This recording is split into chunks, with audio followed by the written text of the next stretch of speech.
Baik, bismillahirrahmanirrahim. Assalamualaikum warahmatullahi wabarakatuh.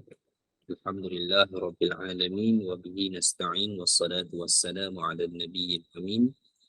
Nabiyyina Muhammad wa ala alihi wa sahbihi ajma'in. Rabbi shrah li sadri wa yassir li amri wahlul 'uqdatam min lisani yafqahu qawli wa la hawla wa la quwwata illa billah amma ba'd. InsyaAllah kita sambung bahagian akhir surah Muhammad ayat 24 hingga 28. Betul? Baik. Macam dah.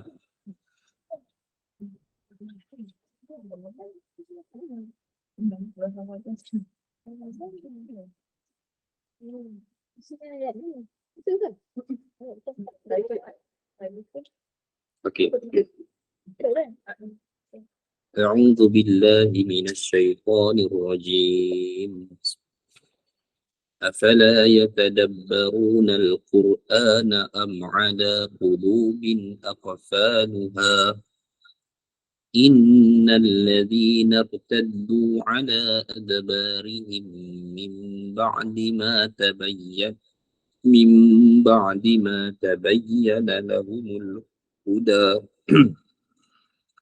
من بعد ما تبين لهم الهدى الشيطان سول لهم وأملى لهم ذلك بأنهم قالوا للذين كرهوا ما نزل الله سنطيعكم في بعض الأمر والله يعلم إسرارهم فكيف إذا توفتهم الملائكة يضربون وجوههم وأدبارهم ذلك بأنهم اتبعوا ما أسخط الله وكرهوا رضوانه فأحبط أعمالهم.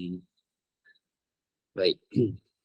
Jadi insyaAllah kita lihat ayat 24 yang pertama daripada potongan ayat ini.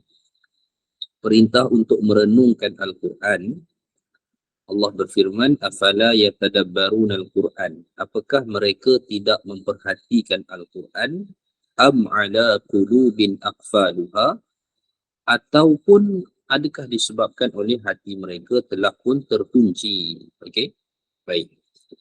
Jadi siapakah golongan pertama yang Allah turunkan maksud ayat ini? Sudah pastilah golongan musyrikin Mekah yang sudah pastinya mereka memahami isi kandungan Al-Quran itu, kerana Al-Quran itu diturunkan dalam bahasa mereka, ya, dan tidak diturunkan dalam belitan uslub atau perkataan syair, tetapi sebaliknya diturunkan dalam maksud ayat yang jelas.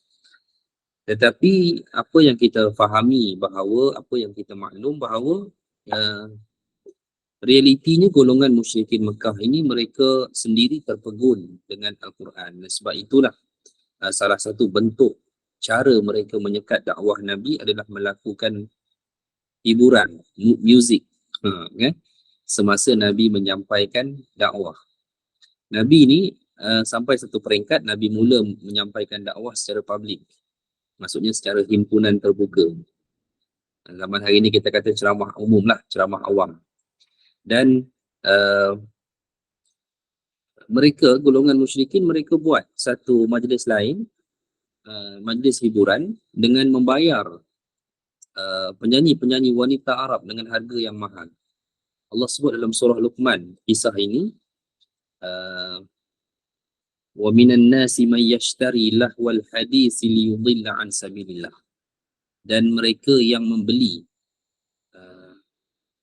lahwal hadis, iaitu lahwal hadis ni nyanyian, perkataan yang sia-sia, liyudilla an sabilillah, untuk menyesatkan manusia daripada jalan Allah. Jadi mereka buat macam-macam hiburan, kan? Kita pun confuse juga kalau ada ceramah kat sini sebelah ada konsert artis kan, mana kan. Jadi pada masa tu itulah antara cara mereka menghalang, sebab mereka tak mau bagi musyrikin ni dengar Quran. Kalau dengar Quran ni memang akan orang kata hatinya akan tertarik, akan cair punya dengan ayat-ayat Al-Quran yang dibaca. Begitu. Jadi Itulah antara bentuk-bentuk mereka. Sebab ada rekod seorang Utbah bin Rabi'ah. Utbah bin Rabi'ah ni mati dalam perang Badar. Tapi Utbah bin Rabi'ah ni dia pernah menawarkan diri dia di kalangan pembesar musyrikin Mekah untuk dia aku sendiri cuba berunding dengan Muhammad, dia kata. Dia confident dia boleh berunding dengan Nabi. Dan dia sendiri pergi jumpa dengan Nabi di kawasan Hijr Ismail untuk berunding secara diplomasi kalau Muhammad akan menerima tawaran rundingan tersebut. Dan hasilnya ketika mana dia balik daripada rundingan tersebut, ya, dia menasihati musyrikin Mekah agar membiarkan Muhammad dengan urusannya. Terbalik pula, kan?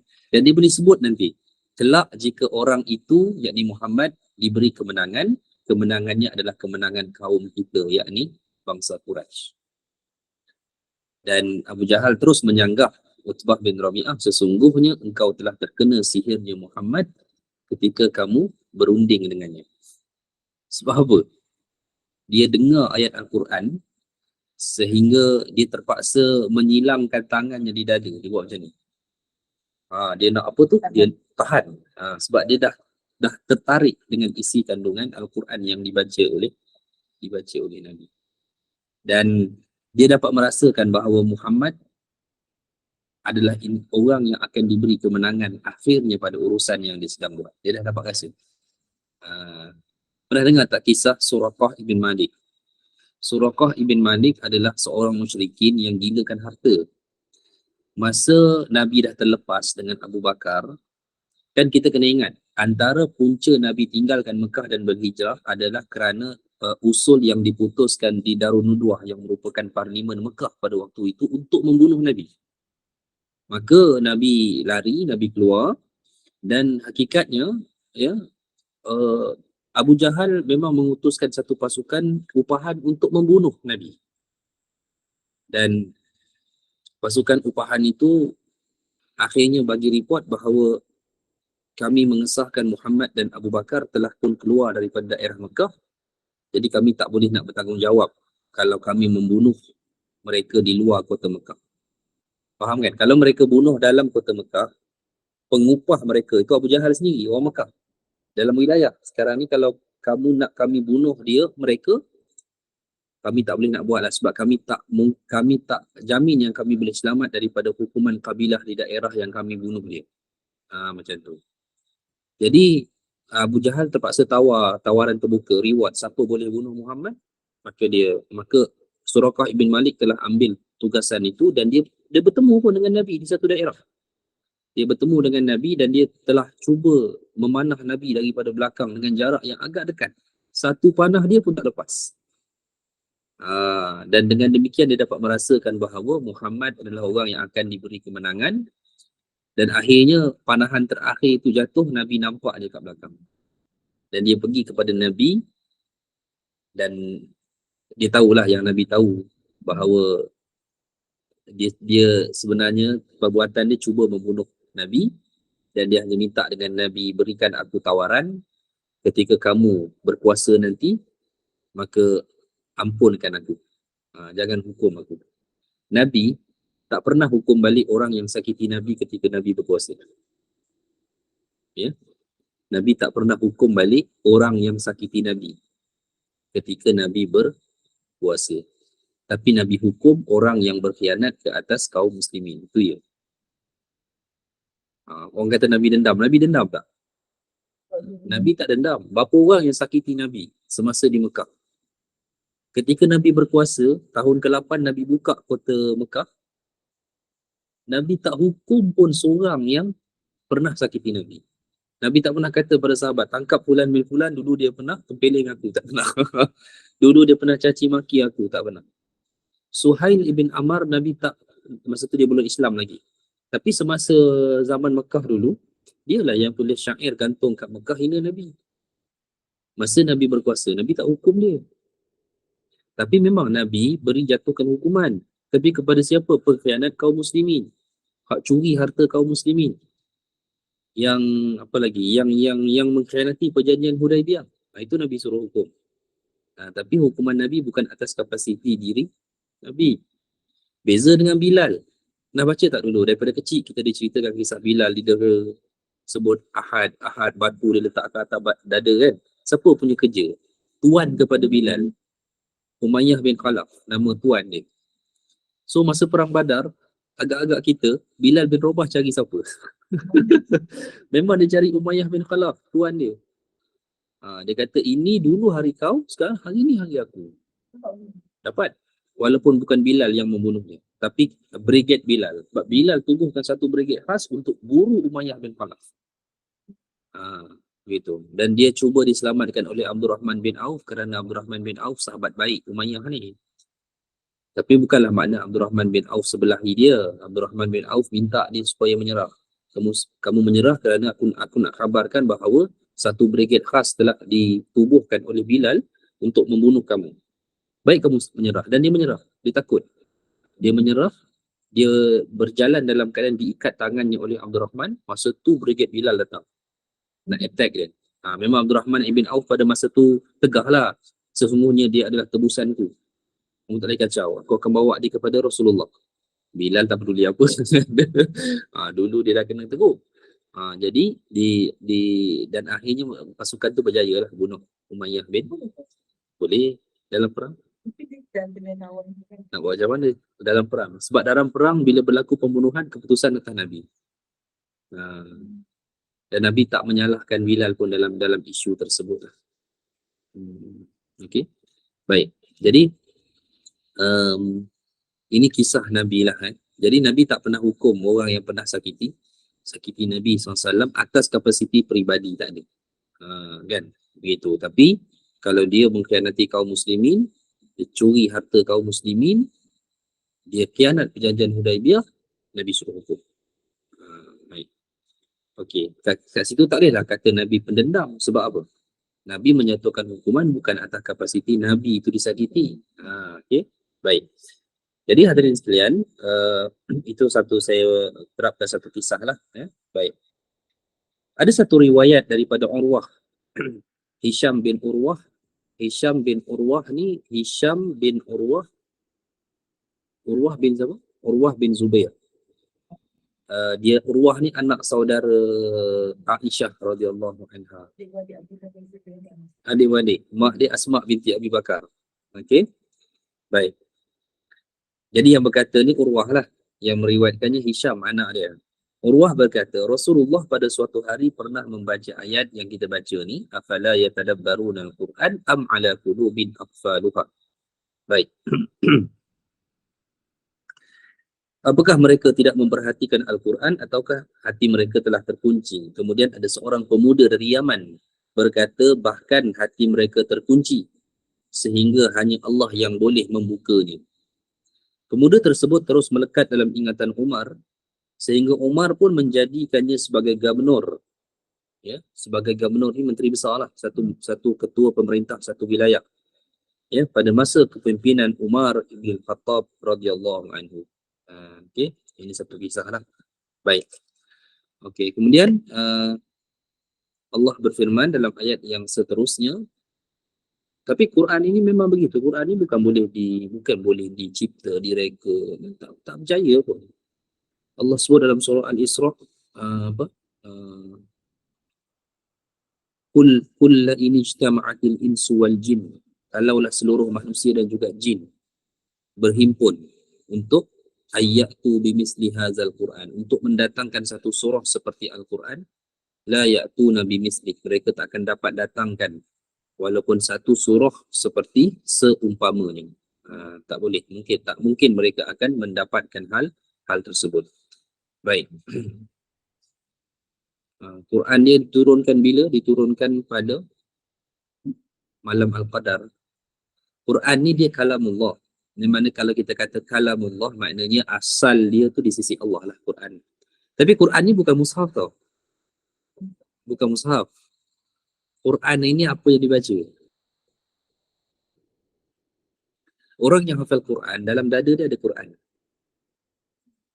Kalaulah contoh saya hafal 3 surah. Al-Baqarah, Ali Imran, An-Nisa. Contoh panjang. Itu saja dah dekat 5 juzuk kan. Kadang saya hafal surah tu. Maka 3 surah tu ada dalam dada saya. Macam tu. So dalam dada orang beriman ni kurang-kurang memang ada surah Al-Fatihah lah. Itu makna Quran tersimpan, itulah dia. Ketika kita melafazkannya, itulah bacaannya. Boleh faham? Dia mushaf ni, sebab itu kalau kita kata Nabi baca Quran macam mana? Nabi tak pernah ambil mushaf daripada rak mushaf mana ada zaman Nabi. Secara hafalan. Bacaan Al-Quran Nabi secara formal itu tak termasuklah yang Nabi sampaikan kepada sahabat ketika mana menyampaikan peringatan apa semua tu. Itu memang menyampaikan ayat. Tapi Nabi baca Quran macam mana? Dalam solat. Bila? Di sepertiga akhir malam. Yang kita panggil sebagai solatul qiyam. Kita pula bulan Ramadan sibuk nak buat solat tasbih tak habis-habis. Kan? Bacalah. Baca juga. Tapi solat waktu ni dia bukanlah dalam erti membaca Al-Quran, sebab solat waktu ni dia memang patternnya, memang sunnahnya Nabi baca surah selepas Fatihah. Tapi dalam solat malam, itu memang solat yang didirikan untuk membaca Al-Quran dalam qiyam. Sebab tu solat tu panjang. Solat tu sama je, macam solat subuh sama je bacaannya. Tapi solat malam ni memang solat yang diperuntukkan, berdirinya itu tujuan membaca Quran. Kalau kita berdiri solat subuh kerana tujuan perintah wajib, Allah suruh solat. Tak baca surah pun tak apa. Tapi Fatihah saja. Malam tak baca Fatihah tak jadi tak kena method lah, sebab tak kena dia punya goal dia, tujuan dia. Jadi Nabi baca Quran setiap hari yang dikatakan yang Abu Jahal apa habis mengintip semua tu, Nabi solat malam tu. Tapi masa zaman Rasulullah dia tak adalah start juzuk Baqarah sampai tak ada lah. Dia baca hatta mungkin Baqarah yang Nabi baca tu pun tak lengkap. 286 ayat tu belum turun semua. Masa zaman Rasulullah. Ya. Masa nak wafat. Masa nak habis tu baru lengkap semua. Jadi Nabi pernah baca Al-Baqarah, Ali Imran, An-Nisa kan dalam satu rakaat. Kemungkinannya pada waktu itu surah tu belum lengkap. Kada panjang betul tu. Yang binama tu Nabi.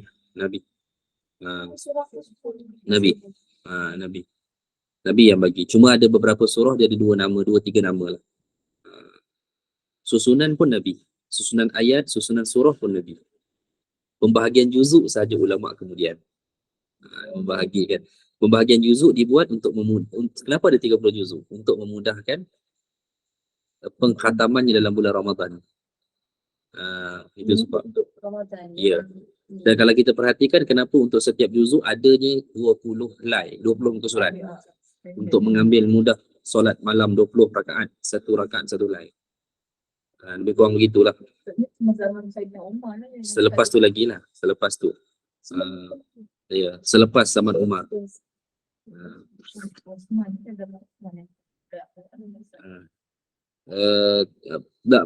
Penyesuaian ataupun kita katakan kan Quran ni dia susunan dia satu juzuk ada 10 helai. Ada 20 muka surat. Itu kemudian disusun. Susunan kemudian. Susun balik memudahkan kita. Tapi kalau kita nak berhenti baca dalam solat ni, tak semestinya kita baca ayat last ke surat tu sebab cerita dia tak habis. Kadang cerita habis kat bahagian belakang. Macam itulah. Tapi yang diertikan kata Nabi baca Al-Quran pada waktu malam tu, Nabi baca dalam solat malam. Itu maksud dia. Maknanya pada hari-hari biasa Nabi membacanya pada sepertiga akhir malam.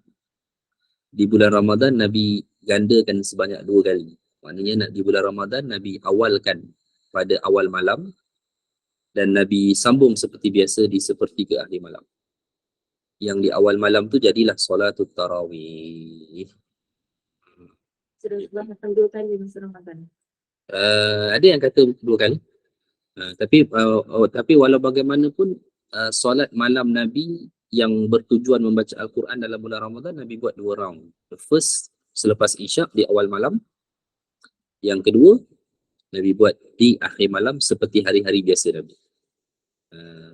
Yang awal malam tu akhirnya dinamakan sebagai tarawih, yang di akhir malam itu dinamakan sebagai tahajud. Itu je. Tapi kan solatnya sama tu. Memang tujuannya adalah untuk membaca Al-Quran. Sebab tu kalau kita solat malam tahajud tu tak perlu pun ada spesifik niat solat hajat ke. Macam kalau kita nak masukkan solat hajat kat situ tak sesuai pun. Solat hajat ni solat yang khusus. Tak terlibat langsung dengan masalah solat malam. Solat tu taubat pun sebenarnya solat khusus yang tak ada kaitannya dengan spesifik dengan solat malam dan sebagainya. Kan? Solat taubat ni afdal dibuat bila?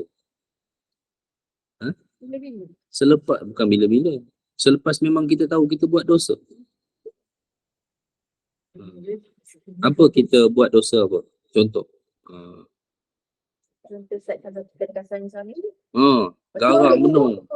Garang menor dengan lelaki. Ya, Teruslah. Teruslah rasa bersalah kan. Teruslah rasa ambil uduk, solat. Solat apa ni? Solat taubat saya kira awak tadi. Tahu pun. Kan? Raya minta maaf lah. Sekali minta maaf. Kan?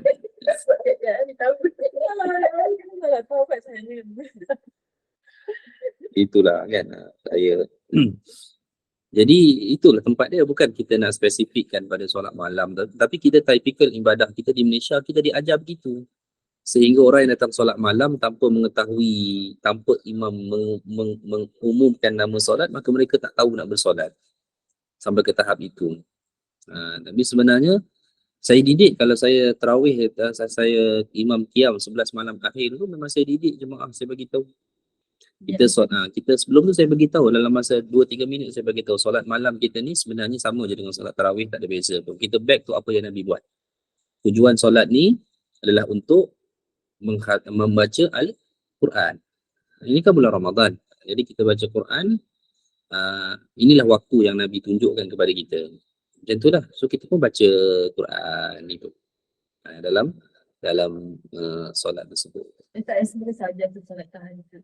Tak ada. Memang solat tu memang 2 rakaat pun. Ada solat sunat gitu. Solat sunat gitu je lah. Dan dia tu zaman Nabi dia famous dengan solat malam dan solat qiyam. Solatul lail ataupun solatul qiyam. Qiyam tu makna berdiri. Kenapa dipanggil solatul qiyam? Sebab benda utama dalam solat tu adalah qiyam. Yakni berdiri, ketika berdiri untuk membaca Al-Quran. Dia tak pernah Nabi hadkan. Nabi kata masna dengan gandaan 2 sebanyak mana kamu mampu. Saya kalau imam tarawih, saya ada satu malam je daripada tarawih 30 hari ni. Jadi imam 20 rakaat. Sekali je, satu malam je. Yang lain semua 8. Saya pun tak tahu yang surau tu 20 rakaat. Saya ingat 8 jam biasa. Lepas tu baca balik mesej, mujur baca balik sebelum isyak tu kan. Loh, 20 saya kata. Alamak, kena bully seorang ni. Daripada isyak sampai witir. Dia orang ni suruh Malaysia ni biasalah. Kejar rakaat dan baca pendek-pendek je. Dia suruh baca pendek-pendek je. Itu memang kita lah. Kita memang tak tahulah. Saya kan tak boleh ubah kot sampai kiamat di Malaysia ni. Memang macam tu dia baca kan.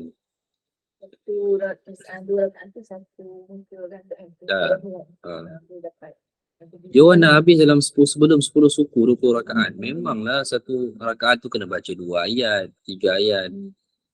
Nak baca setengah juzuk pun tak dapat. Tapi kalau saya imam qiyam 8 rakaat tu setengah juzuk minimum. 5 helai, 10 muka surat. Sejam habis. Tak ada komplain pun. Tapi kalau tarawih cuba buat macam tu. Orang akan komplain. Level dia lain. Orang yang pergi tarawih dengan orang yang pergi solat malam tu levelnya lain. Macam tu lah. Itulah bentuk Nabi baca Al-Quran. Kan? Gitu. Okey. Baik. Tapi kebanyakan saya tanya surau masjid pun ada ke imam-imam jemputan yang buat tasbih, dia kata. Hampir semua masjid kata tak ada lah. Ya, ada satu surau je kata ada sekali je. Dalam imam jemputan 10 ni dia seorang je yang buat.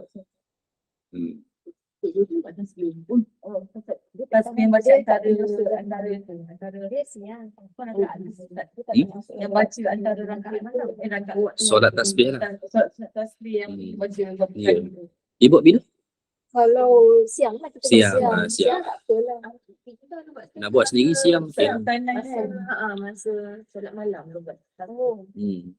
Malam, kalau malam tu sebenarnya dia solat macam tarawih tu lah. Katanya tak ada solat tasbih sebenarnya.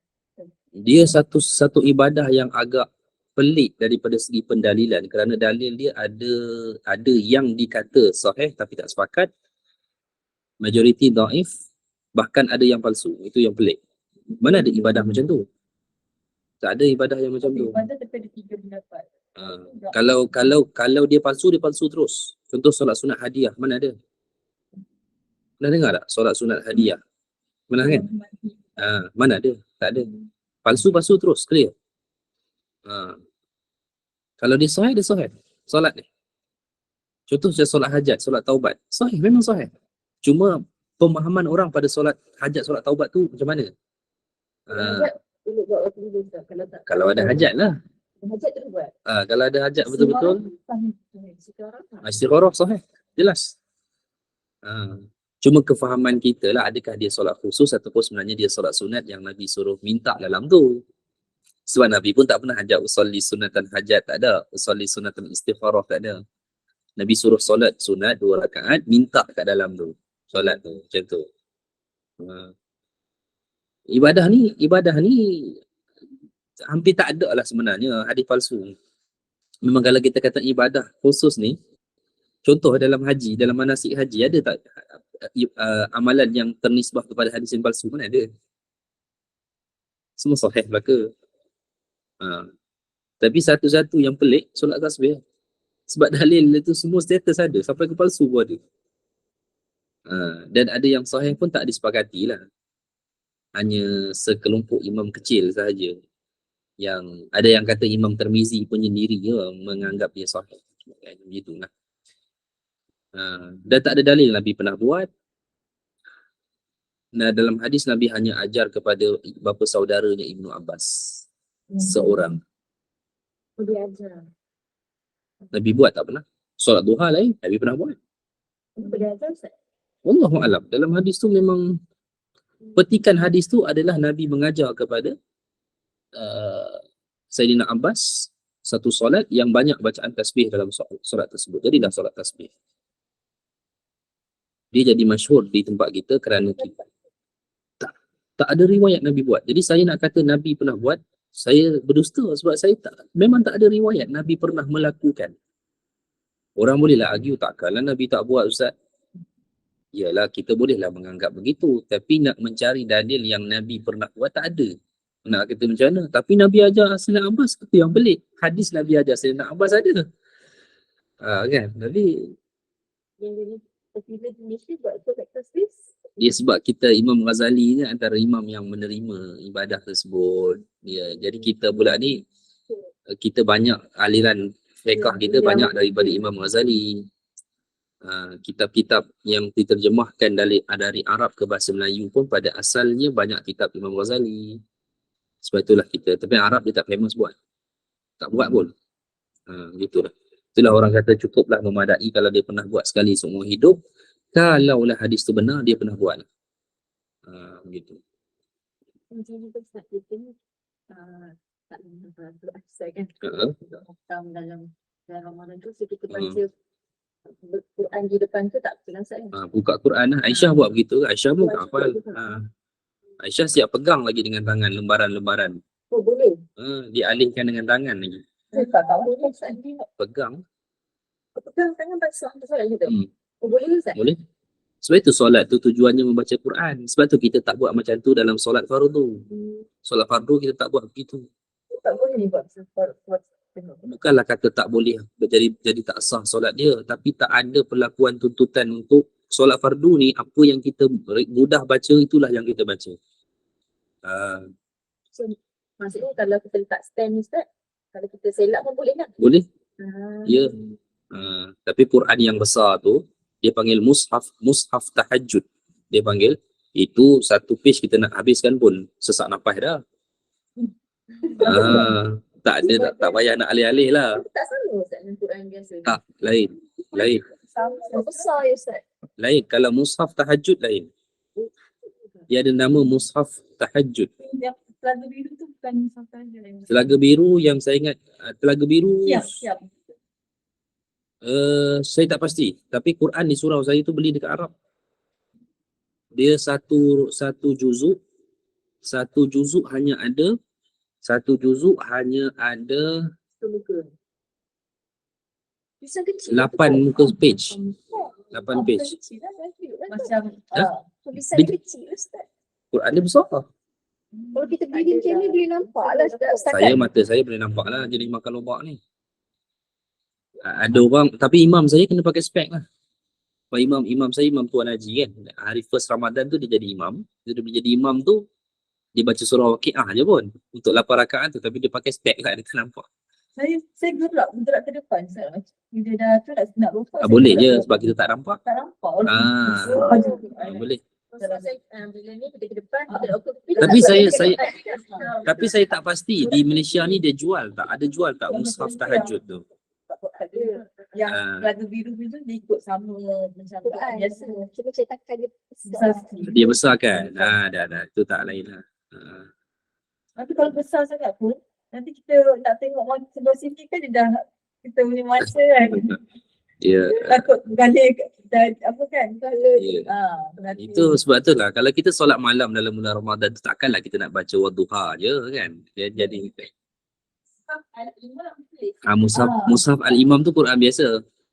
Yang lagu biru ni dia besar yang ni. Dia apa itu bilang. Ni sama Biasa. dengan Quran kan. Sama. Besar. Besar pun tangan putih. Besar tapi tak Besar boleh. saya nak sedap. Besar pun kita pergi depan itu tak nak Saya sebab. ada stand lah. Ada stand. Tak boleh Tapi pegang Ustaz. Kalau masa kita tapi nak Ustaz buat kata tadi boleh baca kan, pegang sini kita Ustaz. tarawih, kita nak kiam semua. Kita Pegang, boleh. Okey. Boleh. Pegang pun okey. Lebih bagus daripada kita tadarus. Pasti lebih bagus. Tadarus tu adat tau. Saya cakap terus terang. Tadarus tak minat juga. Saya suka baca seorang habiskan. Tadarus ni kita nak layan PL orang. Terutama yang lagi senior daripada kita kan. Tu geram tu. Tapi dah pandai baca lah. Kalau dah insyaAllah. Dia adat lah. Tadarus tu adat. Tapi yang betul sunnahnya yang tu lah. Baca. Kalau Ramadan kita buat dulu lah. Tadarus buat kesenin buat. Macam kalau 10 akhir tu, kalau kita dah pergi surau tu dah beres lah. Kita dah berimam kan. Tapi waktu-waktu lain tu yang kita nak apa kan. Kenangan PKP dulu tahun 2020 tu, Quran tu saya khatam dalam solat je. Sebab kita tak ke mana. Tarawih pun kita kat rumah. Qiyam pun kita kat rumah apa semua kan. Kalau macam imam jemputan ni, macam mana kita nak baca ikut suka kita? Tak boleh lah. 1 rakaat 2 ayat je lah baca. Maksudnya kalau Ustaz khatam dan solat tu 1 rakaat Ustaz baca putih. Ikut kalau 1 rakaat. 1 2 helai. 2 Satu-dua sampai lah kan. Quran besar tu. Quran biasa. Quran. 2 helai. Tapi biasa lah. Sampai Quran. Satu rakaat 2 page. 1 rakaat Satu rakaat Ustaz 4 baca page. 2 helai. Kalau Quran biasa lah. Dan bandingkan lah. Maksudnya bergerak. Tak ada pakai phone je. Pegang phone je. pegang pun macam ni. Lalu berlari pun. Lagi senang lagi. Lepas tu lepas 5 hari lenguh tangan. Dan gitu aja. Dia sedap ada stand lah. Ada stand sedap. Aduh tak. Tak, maksudnya rakaat dah habis. 8 rakaat. Tapi ada balance lagi tu. Ada balance lagi. Ada balance lagi sehelai. Ada balance lagi sehelai tu biasanya yang sehelai tu baca sebelum subuh apa gitu je lah. Tak ada duduk Ustaz. Boleh, solat sunat tak ada masalah. Boleh duduk je kalau kita Boleh tak Ustaz? Ha? Kurang separuh lah kalau kita mampu berdiri. Tapi kita nak duduk. Mana nak? Hmm. Kita besar buat diskaun. Okey lah Kak, tapi tak boleh. Itulah dia kefahaman dia Al-Quran kan, yang kita nampak Nabi baca Quran tu, itulah cara Nabi baca. Sebab saya pun tak sejalan sebab ada sana tu mungkin tidak tentu satu apa terbatas. Kita mungkin terfikir Nabi baca Quran macam kita. Zaman Nabi tak ada mushaf. Nabi bukan ambil rak daripada rak baca tak. Itu cara bacaan Nabi lah yang formal. Dan ketika Jibril datang kepada Nabi bertadarus, itu untuk menyemak kembali susunan ayat, susunan surah. Okey. Baik. Okey. Ada soalan?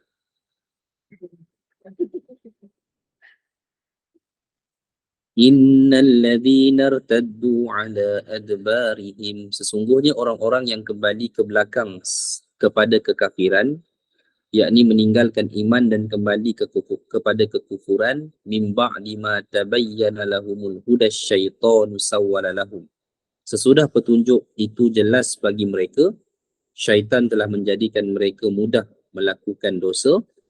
Ya, maksudnya syaitan akan menggodanya dengan membuat perbuatan tersebut indah dalam pandangannya. Ini paling bahaya bagi seorang manusia. Apabila dia merasakan perbuatan dia betul, apabila dia merasakan dia berada pada kelompok yang betul, dialah satu-satunya yang memegang kebenaran.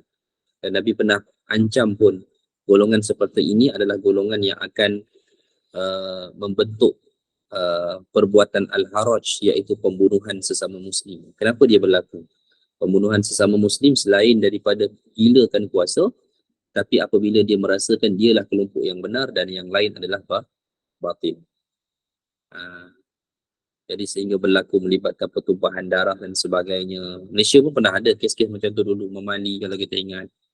Dan itu sebenarnya kes-kes yang tak sepatutnya berlaku lah dalam sebuah wilayah Islam yang hanya perseteruan itu berlaku disebabkan oleh titik politik.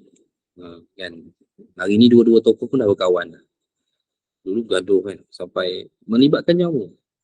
Jadi itu benda yang itu benda yang tidak sepatutnya berlaku. Dan kalau kita nisbah kepada dunia luar kan, al-haraj tu, Nabi sebut al-haraj tu maksudnya pembunuhan. Tapi bila Nabi sebut al-haraj, sahabat tanya, qalu wa mal haraj? Ya Rasulullah, haraj tu apa? Sahabat tak faham. Kenapa sahabat tak faham sedangkan dia bahasa Arab? Nabi bercakap dengan lahjah Habsyi, lahjah Afrika. Perkataan al-haraj itu hanya famous dituturkan oleh bangsa Arab di Afrika. Apa sebab Nabi guna lahjah sana? Pertembungan sesama Muslim, bunuh-bunuh paling banyak berlaku kat mana? Belah sana, Afrika. Sampai sekarang. Sekarang Sudan. Abdul Fattah Hamdan dengan Abdul Fattah Burhan dengan Hamdan Dagalo. Dua-dua Muslim. Dua-dua sahabat baik dulu, gulingkan pemerintah Sudan yang sah. Ya. Lepas tu bergaduh sekarang ni dengan skala tentera penuh. Bayangkan. Banyak konflik lah. Dia very complicated. Dia dah tertulis lah. Benda ni satu dah tertulis lah kan. Tapi dia macam tu lah. Dulu kita ingat cerita Black Hawk Down dulu kan, Malaysia kan, di Somalia. Pergaduhan tu antara siapa? Muslim juga. Pada waktu itu. Dia ambil peluang. Tapi sebenarnya memang ada tangan-tangan di belakang tu lah. Tak dinafikan. Tapi orang Islam yang tak ada jati dirinya, yang termakan fitnah, maka mereka sanggup memerangi orang Muslim sendiri untuk macam sama lah macam di Aceh apa semua, GAM lawan TNI dulu, Tentera Nasional Indonesia, dulu Muslim. Tapi sehingga melibatkan pertempuran sesama Islam dan sebagainya. Di Malaysia dia tak berlaku benda macam tu. Alhamdulillah. Itulah kita punya kelebihan satu wilayah Islam dalam dunia yang tak berlaku. Gaduh-gaduh macam tu lah. Paling kuat tu. Kau wala on, dia wala non, ni wala dead. Marah kecil dead, wala dead tu. Dead pula dia je D-E-A-D, dead mati. Habis macam tu je lah. Tapi dia tak ada. Tapi kalau kita tengok Filipina berlaku. Di Filipina, puak-puak selatan dia, di Indonesia berlaku. Mindanao tu gaduh juga nak pisang. Gaduh juga. Sama-sama dia juga pun ada sulu lain. Thailand, Selatan Thai tu, dia tuduh menuduh lah. Puak ni kata puak ni jadi tali barut Bangkok macam tu lah. Lepas tu gaduh. Bodoh macam tu je. Imam kena. Imam dengan Bilal gaduh gitu. Tembak kepala. Bilal kata imam jadi tali barut Bangkok. Habis. Dah tembak. Sebab emosi ni. Hilang pertimbangan. Memang sahabat tanya pada waktu itu di mana pertimbangan akal kita yauma izin pada waktu itu. Nabi kata pada waktu itu Allah membangkitkan manusia-manusia yang hilang pertimbangan akalnya dan sentiasa merasakan bahawa mereka berada di pihak yang benar, betul. Okey.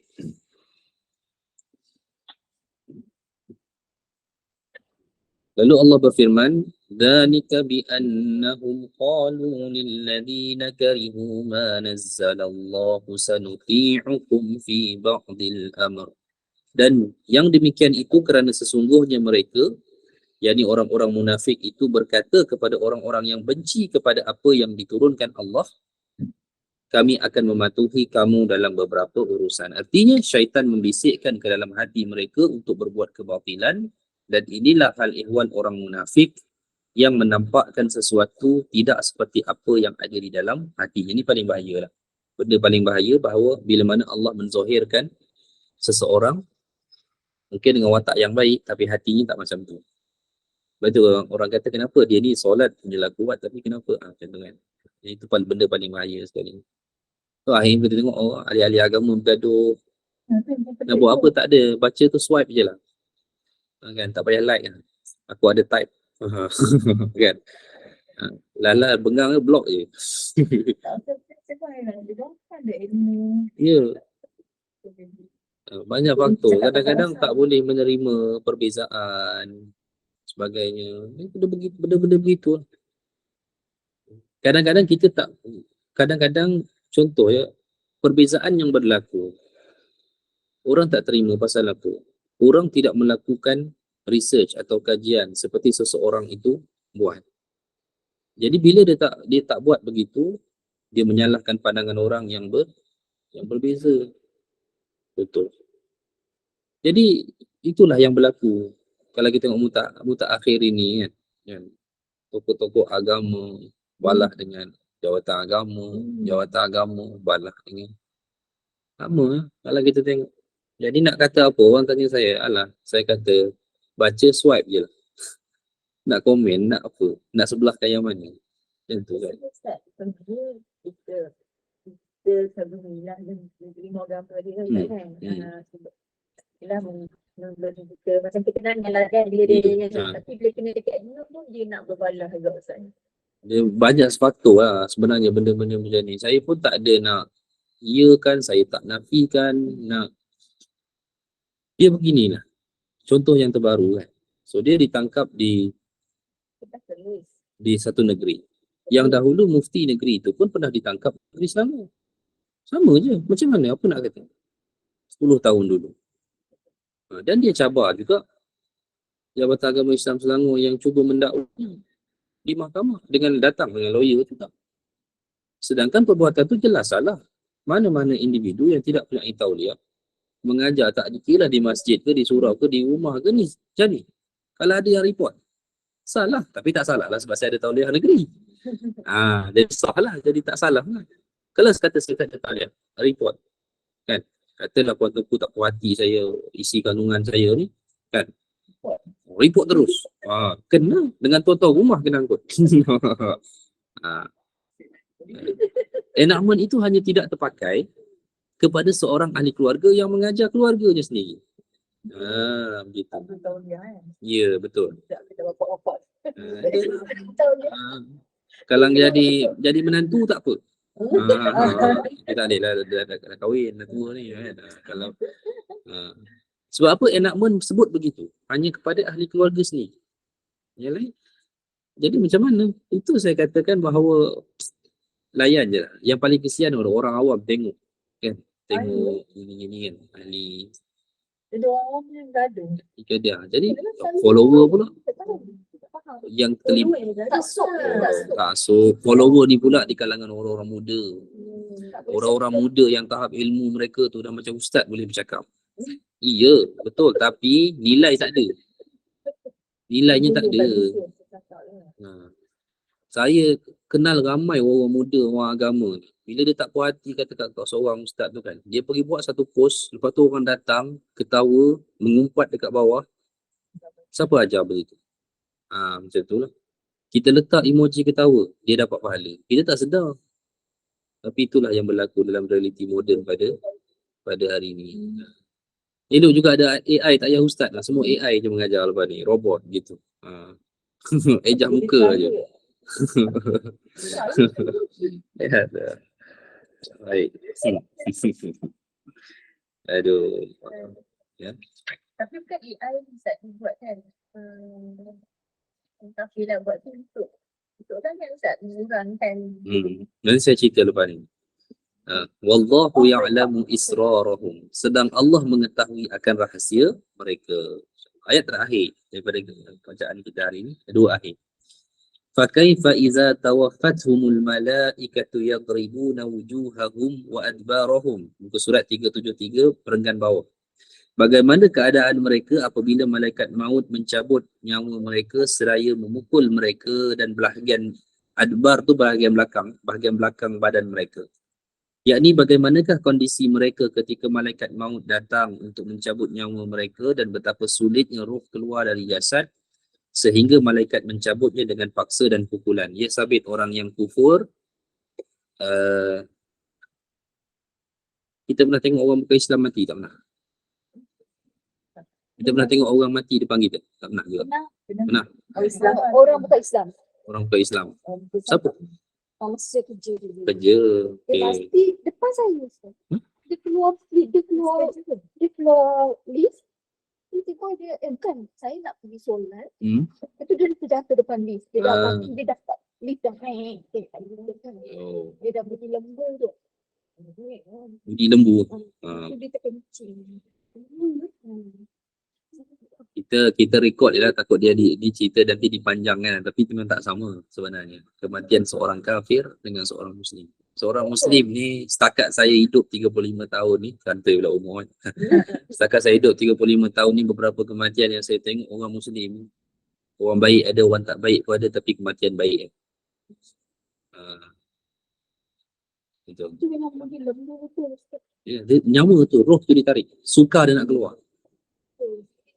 Itu malam tu dia datang. Tapi kenapa ni? Mesti tak sedar. Masa tu dia dah nampak basah. Ada pernah jemaah meninggal solat tahajud. Dia tarik bunyi macam orang menangis, tapi tu sebelum dia mati sebab dia kena ni, heart attack. Masa dia nak pergi tu, dia kena tarik tu kan. Masa dia nak pergi tu, lepas tu jemaah ada berhenti solat, pangku dia, masa tu dia masih ada. Tak ada bunyi tu. Dia macam semua tak ada. Dia kena tu masa dia kena start first kena masa dia nak rebah. Memang macam tu. Pernah tengok orang kena heart attack. Dia kalau kena betul, dia nak menahan tu sakit tu. Kalau dia kena betul masa katalah itu kematian dia macam bunyi budak menangis. Saya tengah imam masa tu. Saya ingat budak bergaduh, menangis. Kan? Dia tarik, tapi dia rebah. Tapi masa saya dah bagi salam tu dah tak ada. Tapi ada dah jemaah yang dah berhenti solat di pangku dia. Dia kata masa dia jatuh tadi, masa kami tarik dekat belakang tu, dia ada lagi Ustaz. Dia kata. Dia macam tu lah. Ya. Beza, memang beza. Dia kena imam. Dan pasti dalam tu jadi suara dia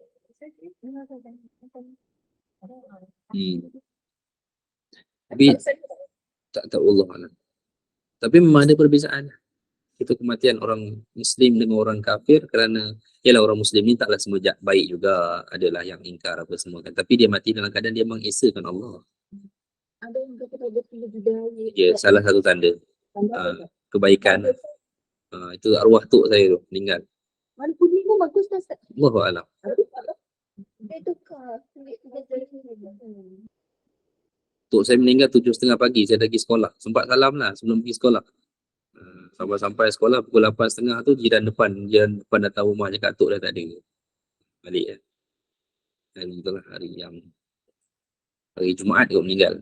Hari Jumaat. Ya. Jadi itulah memang ada perbezaan lah. Kematian seorang mukmin dengan seorang yang kafir. Okey. Baik. Dan ayat terakhir buka surat 374, dzalika bi annahum ittaba'u ma asqatallahu wa karihu ridwanahu fa ahbata a'malahum. Yang demikian itu kerana sesungguhnya mereka mengikuti apa yang menimbulkan kemurkaan Allah dan kerana mereka membenci apa yang menimbulkan keredaannya.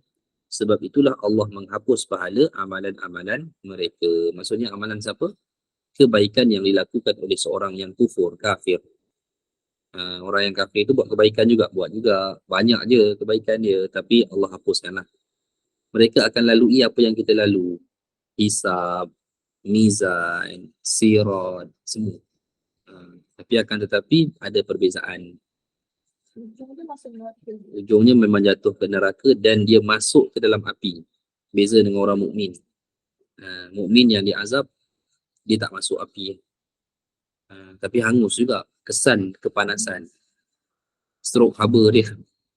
Oh, kita bukanlah jatuh sampai kat batu-batu yang Sebab apa? Azab seorang mukmin tidak akan lebih berat berbanding azab seorang kafir.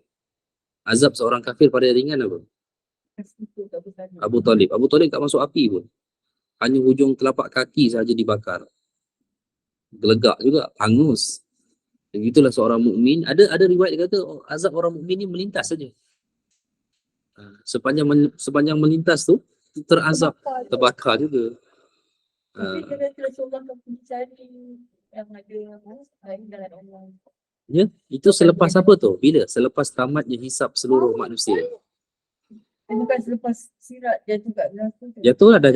Dah jatuh. Tapi orang mukmin yang diazab akan dikeluarkan keseluruhannya dari neraka setelah tamatnya azab hisab seluruh manusia.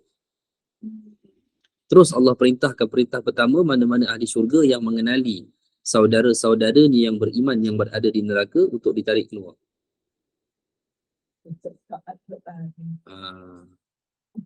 Memang ada tanda lah. Dia pernah masuk neraka. Betul-betul sahih. Ada. Mereka dipanggil ketika mereka sampai ke syurga tu, mereka dipanggil Jahannamiyun. Maksudnya orang-orang yang pernah jatuh ke Jahannam. Tapi tak disambar api lah. Itu beza lah. Kemudian kan Allah bersihkan mereka dengan celupan sungai syurga tu. Lepas tu Allah marah. Allah tak bagi ahli syurga panggil mereka Jahannamiyun. Allah suruh panggil dengan satu istilah lain. Saya tak lupa perkataan tu. Yang bermaksud golongan yang dibebaskan. Ke golongan yang diselamatkan. Tentulah. Tapi once dia orang dah masuk syurga, dah tak ada kasta lah. Dah tak ada lah, dah sama lah. Tingkat tu adalah tingkat, tapi bukanlah kasta. Kau dulu pernah masuk neraka kan, kau jangan action kat sini, tak ada lah macam tu. Okay, Allah alam, insyaAllah. Ya, sampai sini dulu, insyaAllah kita sambung pada 2 minggu lagi, insyaAllah, untuk ayat 29 hingga 31. Allah alam. Aku qauli hadza wa astaghfirullah. Assalamualaikum warahmatullahi wabarakatuh. Assalamualaikum Ustaz. Ustaz, sekejap. Ada satu soalan boleh tak? Ya, sila. Ustaz, soalan kaum ibu Ustaz. Kaum ibu. Berkenaan dengan buah pala. Buah pala? Buah pala tu saya ada tengok satu YouTube yang ustaz-ustaz daripada Indonesia lah. Dia mengatakan buah pala tu haram Ustaz. Nutmeg. Kenapa buah pala haram? Dia kata empat mazhab kata buah pala tu haram. Sebab buah pala tu katanya kalau diambil di dalam kuantiti yang banyak boleh menyebabkan mabuk. Saya pun tak tahu, saya pun baru tahu.